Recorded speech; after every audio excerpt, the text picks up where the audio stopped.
యూసుఫ్ కూడా రోడ్ షోలో కేటీఆర్ మాట్లాడుతున్నారు. ఆ లైవ్ చూద్దాం. సాధ్యమంటే ఇది హాస్యాస్పదం కాదా? ఒక్కసారి ఆలోచించండి. 40 ఏళ్ల కింద ఇందిరాగాంధీ గారు ఆనాడు దేశ ప్రధానమంత్రిగా గరీబీ హటావ్ అన్నది. ఈరోజు మనమడొచ్చిండు రాహుల్ గాంధీ 40 ఏళ్ల తర్వాత మళ్ళీ ఆయనది అదే డైలాగ్ గరీబీ హటావ్. మరి 40 ఏళ్లలో ఏం చేసింది నీ కాంగ్రెస్ పార్టీ? గుడ్డి గుర్రాల పనులు తోమిందా? ఆలోచించండి. 40 ఏళ్ళు మధ్యలో వాళ్ళే ఉంటారు.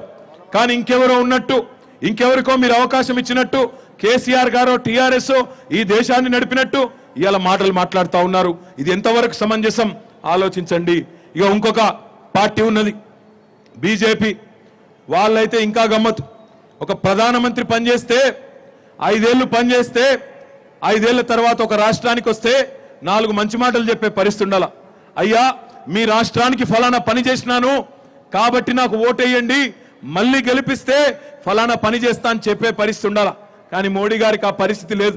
అందుకే వచ్చి కేసీఆర్ గారిని వ్యక్తిగతంగా నానా మాటలు అనిపోయాడు. కేసీఆర్ గారు యాగాలు చేస్తాడు, కేసీఆర్ గారు జ్యోతిష్యులను నమ్ముతాడు, కేసీఆర్ గారు దేవునికి మొక్కుతాడు, ఈ మాత్రం అనిపోయాడు మొన్న ఎల్బీ స్టేడియంలో. నీకేం బాధ కేసీఆర్ దేవుని నమ్మితే? నువ్వు నమ్మకు. మీకు బీజేపీ వాళ్ళకు దేవుడు ఎలక్షన్లప్పుడే గుర్తొస్తాడు రాముడు, మిగతా టైంలో గుర్తురాడు.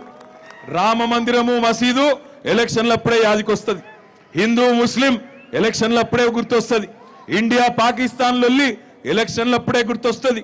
భారత మాత ఎలక్షన్లప్పుడే యాదికొస్తుంది మీకు. మేము అట్లా కాదు, మేము ఫుల్ టైం హిందువులం. మీ లెక్క ఎలక్షన్ టైం హిందువులం కాదు. మేము ఎప్పుడైనా కూడా యాగాలు చేసినా దేవుళ్ళకు మొక్కినా, నేను ఒకటే అంటున్నా, మా కేసీఆర్ గారు కూడా మొన్న ఒకటే మాట అన్నారు, నరేంద్ర మోడీకి ఎందుకు బాధ మనం యాగాలు చేసుకుంటే? అంతగానం కాదంటే ఆయన కూడా తీర్థం ప్రసాదం పెట్టి పంపిద్దాం, బాధ ఏమున్నది? ఒకసారి ఆలోచించండి. ఒక ప్రధానమంత్రి మాట్లాడవలసిన మాటలా ఇవి? వచ్చిండు లొల్లి పెట్టిపోయిండు. ఒక్క పని చేసిండు. నేను అడుగుతున్నా, ఈరోజు మీరు పోయినసారి సికింద్రాబాద్ పార్లమెంట్ నుంచి దత్తాత్రేయ గారిని గెలిపించినారు. దత్తాత్రేయ గారిని గెలిపిస్తే ఆ దత్తాత్రేయ గారు ఏం చేసిండో నేను అడుగుతా ఉన్నా. రాష్ట్రానికి కేంద్రం నుంచి రావాల్సిన డబ్బుల్లో న్యాయంగా మనకు రావాల్సిన వాటా ఎవరైనా ఇవ్వాలి, ఎవరున్నా ఇవ్వాలి. అదే దత్తాత్రేయ గారు సంవత్సరం పాటు మంత్రిగా ఉన్నాడు. 4 ఏళ్ళు ఎందుకో మరి పక్కకు పెట్టింది ఆయన తీసేసి.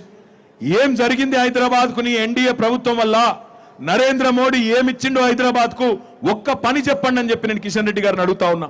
ఇక కిషన్ రెడ్డి గారు ప్రచారం చేస్తున్నట, నిన్నయాల నన్ను గెలిపించండి నేను మంత్రిని అయితే కేంద్రంలో అని చెప్తున్నట. ఉన్న మంత్రినే తీసి అవతల వారేసారు దత్తాత్రేయులు. మళ్ళా ఇప్పుడు ఈయనను గెలిపిస్తున్నట, ఈయన మంత్రి అవుతున్నట. నేను కిషన్ అన్నకు ఒకటే చెప్తున్నా, మీ మోడీ గారు ప్రధానమంత్రి అయ్యేది లేదు, నువ్వు కేంద్ర మంత్రి అవ్వడం కలగానే మిగిలిపోతుంది తప్ప ఇంకోటి మాత్రం కాదు. అయినా మా అక్క చెల్లెలను అడుగుతా ఉన్నా, నేను అధికారంలో ఉండి ఆనాడు పదవిలో ఉన్నప్పుడు 5 ఏళ్ళు ఏమీ చేయని బీజేపీ మళ్ళా గెలిపియండి మంత్రులైతాం ఏదో చేస్తామంటే నమ్ముతారా? అమ్మకు అన్నం పెట్టినోడు చిన్నమ్మకు బంగారు గాజులు చేయిస్తా అంటే నమ్ముతారా?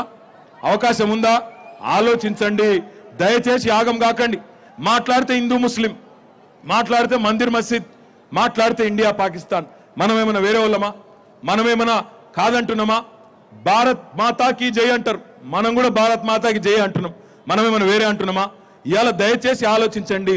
చెప్పేతందుకు విషయం లేక, చేసిందేమీ లేక, చెప్పుకునే తందుకేమీ లేక, అది దాచుకునే తందుకు ఉద్వేగాలు రెచ్చగొట్టి చిచ్చు పెట్టి చలిమంటలు కాచుకునే ప్రయత్నం చేస్తున్న భారతీయ జనతా పార్టీని తిప్పికొట్టండి, గట్టిగా బుద్ధి చెప్పండి.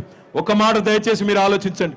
భారతీయ జనతా పార్టీ ఎంపీలు గెలిచినా, కాంగ్రెస్ ఎంపీలు గెలిచినా ఢిల్లీ గులాములుగా ఉంటారు తప్ప వాళ్ళ వల్ల ఏమీ కాదు. రాహుల్ గాంధీ గారు స్టాండ్ అంటే స్టాండు, సిట్ అంటే సిట్టు. నరేంద్ర మోడీ గారు ఉస్కో అంటే ఉస్కో, డిస్కో అంటే డిస్కో తప్ప వాళ్ళతోనేమి కాదు. ఆలోచించండి. కేంద్రంలో వీళ్ళకి కొట్లాడేంత సత్తా వీళ్ళకు ఉండదు. అదే టీఆర్ఎస్ ఎంపీలైతే రేపటి రోజున పేగులు తెగేదాకా అవసరమైతే మన రాష్ట్రం కోసం, మన పార్లమెంటరీ నియోజకవర్గం కోసం పోట్లాడే దమ్ముండే పార్టీ టీఆర్ఎస్ పార్టీ మాత్రమే. అన్కాంప్రమైజ్డ్ గా రాజీ లేకుండా పోరాటం చేయగలిగింది మన పార్టీ మాత్రమే.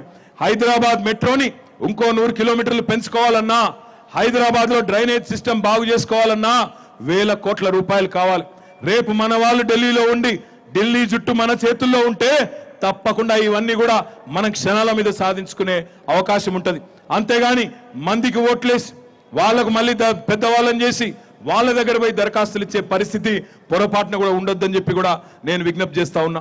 ఇంకొక మాట కూడా ఆలోచించమని చెప్పి నేను కోరుతా ఉన్నా.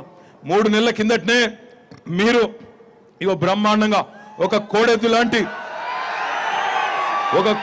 కొల్లాగ లాంటి గోపీనాథ్ మొన్ననే గెలిపిస్తుంది. ఇప్పుడు మళ్ళొక జోడెద్దును నలిగిస్తారా?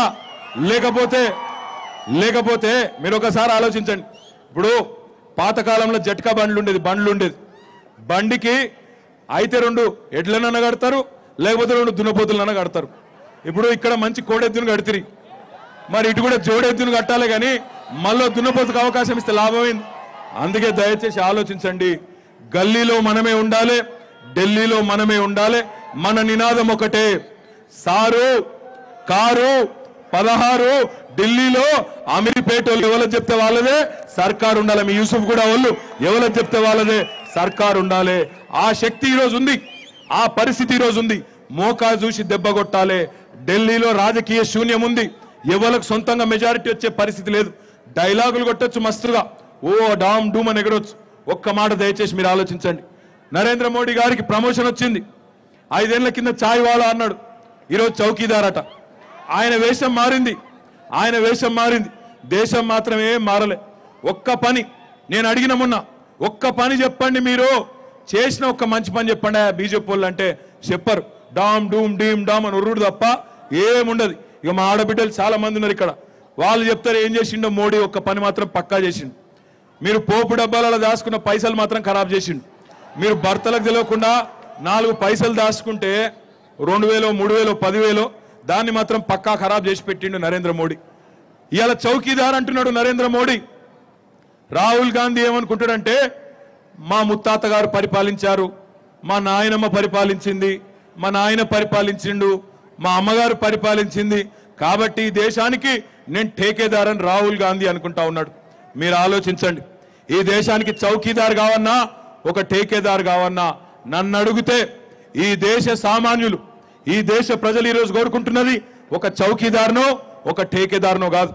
ఒక జోర్దార్, ఒక అసర్దార్, ఒక దమ్దార్, ఒక ఇమాన్దార్, ఒక వఫాదార్, ఒక జిమ్మేదార్ నాయకుడు. ఒక్క మాటలో చెప్పాలంటే ఒక కేసీఆర్ అనేలాంటి నాయకుడిని ఈరోజు ప్రజలు కోరుకుంటా ఉన్నారు. పేదింటి ఆడబిడ్డలకు కళ్యాణ లక్ష్మి ఇచ్చిన, షాదీ ముబారక్ ఇచ్చిన, కేసీఆర్ కిట్లు ఇచ్చి సర్కారు వైద్యం మీద విశ్వాసం పెంచిన, సన్న బియ్యం పెట్టి పేదింటి బిడ్డలకు ఈరోజు కడుపు నిండా బువ్వ పెట్టిన, రెసిడెన్షియల్ పాఠశాలలు పెట్టి లక్షలాది మంది పిల్లలకు విద్యా బుద్ధులు నేర్పించిన, ఓవర్సీస్ స్కాలర్షిప్లు ఇచ్చి పేదింటి బిడ్డలకు కూడా 20 లక్షల రూపాయలు విదేశీ విద్యకు అవకాశం ఇచ్చిన, ఇవన్నీ ఒక దమ్మున్న కేసీఆర్ మాత్రమే చేయగలుగుతారు. 24 గంటల కరెంట్ ఇచ్చిన, హైదరాబాద్ లో తాగునీటి సరఫరాను మెరుగుపరిచిన, హైదరాబాద్ లో హిందూ ముస్లిం పంచాయతీ లేకుండా, మత ఘర్షణలు లేకుండా శాంతి భద్రతలను అద్భుతంగా తీసుకొచ్చిన, ఐటీ రంగంలో ఉపాధి తీసుకొని వచ్చి అవకాశాలు పెంచిన, ఇవన్నీ ఒక దమ్మున్న నాయకుడు కాబట్టే కేసీఆర్ వల్ల అయినాయి తప్ప ఇంకొకరి వల్ల కావు. అందుకే ఈ డైలాగ్ బాజీ బీజేపీని, ఈ దగాబాజీ కాంగ్రెస్ ను మీరు తరిమి కొట్టండి. 2 జాతీయ పార్టీలని చెప్పుకుంటాయి, కానీ 2 కూడా జాతికి ద్రోహం చేసిన పార్టీలు, జాతిని వంచిన పార్టీలు, 71 ఏళ్లుగా భారతదేశాన్ని వెనుకనే ఉంచిన పార్టీలే ఈ 2 పార్టీలు. అందుకే 2 పార్టీలకు బుద్ధి చెప్పండి. కేసీఆర్ గారికి అవకాశం ఇవ్వండి. తమ్ముడు సాయి కిరణ్ గారు గల్లీలో మీ సేవకుడిగా, ఢిల్లీలో కేసీఆర్ సైనికుడిగా నేనున్నా అని ముందుకొచ్చినారు. వారికి మీరు అవకాశం ఇవ్వండి అని చెప్పి కూడా మనస్ఫూర్తిగా కోరుకుంటూ, ఏప్రిల్ 11 నాడు మరి కారు గుర్తు మీద ఓటేసిన వాళ్ళందరూ ఒక్కసారి చేయలావటాలని కోరుతా ఉన్నాం. ఇక్కడ వెనకాల ఉన్న వాళ్ళు సగం చేయలావడుతున్నారు, సగం ఓటు ఉండదు తమ్ముడు, సగం ఓటు ఉండదు రా నాయన. ఇక్కడ కూడా చూస్తున్నా, అక్కడ బ్లూ టీ షర్ట్ చెయ్యిగా తమ్ముడు, పిడికిలి చెయ్యి చాలా డేంజరు, దేశాన్ని మింగిందే చెయ్యి. మొండి చెయ్యోళ్ళు చెయ్యి ఇచ్చినారు, పువ్వు గుర్తోడు చెవులో పువ్వు పెడతాడు, కాబట్టి అది మాత్రం చూడకండి. అన్ని చెయ్యిలు ఒక్కసారి పిడికిలి. వెనకాలన్న చెల్లెళ్ళు, ఆ టెంట్ కింద ఉన్న తమ్ముళ్ళు, కారు గుర్తుకే సికింద్రాబాద్ కినవడాలి, కారు గుర్తుకే జై తెలంగాణ, కేసీఆర్ గారి నాయకత్వం. మళ్ళొకసారి ఉగాది రోజు బయటకు వచ్చిన మా అక్కలకు చెల్లెళ్లకు ప్రత్యేకంగా నా తల వంచి దండం పెడుతూ జై తెలంగాణ. Thank you.